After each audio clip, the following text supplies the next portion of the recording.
വിഗ്നസ് news impact Koottanad മല റോഡിലെ അപകടാവസ്ഥയിലായ bus കാത്തിരിപ്പ് കേന്ദ്രം പൊളിച്ചു നീക്കി. വിഗ്നസ് ന്യൂസ് വാർത്തയെ തുടർന്നാണ് നടപടി.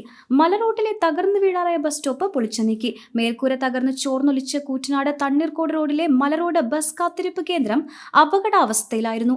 കാലപ്പഴക്കം മൂലം ഏത് നിമിഷവും യാത്രക്കാർക്ക് മുകളിലേക്ക് തകർന്നു വീഴുമെന്ന നിലയിൽ സ്ഥിതി ചെയ്യുകയായിരുന്ന ബസ് കാത്തിരിപ്പ് കേന്ദ്രത്തിന്റെ വാർത്ത കഴിഞ്ഞ ദിവസം വിഗ്നസ് ന്യൂസ് സംപ്രേഷണം ചെയ്തിരുന്നു.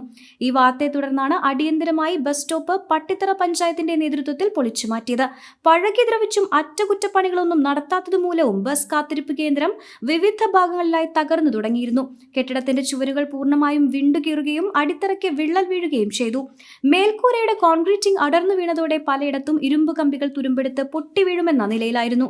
പലയിടങ്ങളിലും ദ്വാരങ്ങൾ വീഴുകയും വിള്ളലുകൾ സംഭവിക്കുകയും ചെയ്തതോടെ കെട്ടിടം ചോർന്നൊലിക്കാനും തുടങ്ങി. മഴ കനത്തതോടെ കെട്ടിടം പൂർണ്ണമായും നിലം പൊത്താനുള്ള സാധ്യത വർദ്ധിക്കുകയും ചെയ്തു. ഇത്തരത്തിൽ വൻ ദുരന്തങ്ങൾ സംഭവിക്കുന്നതിന് മുൻപായി കെട്ടിടം പുതുക്കി നിർമ്മിക്കുകയോ ആളുകളുടെ പ്രവേശനം തടയുകയോ ചെയ്യണമെന്നായിരുന്നു നാട്ടുകാരുടെയും ആവശ്യം.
പെണ്ണു കൊതിക്കും പെണ്ണിനെ കൊതിപ്പിക്കുന്ന കനക കടകാഭരണങ്ങളുടെ കമനീയ ശേഖരവുമായി പട്ടാമ്പി പട്ടണത്തിന്റെ കനക കൊട്ടാരം Manukas gold and diamonds, Manukas tower railway ഓവർബ്രിഡ്ജിന് സമീപം, മെയിൻ റോഡ്, പട്ടാമ്പി.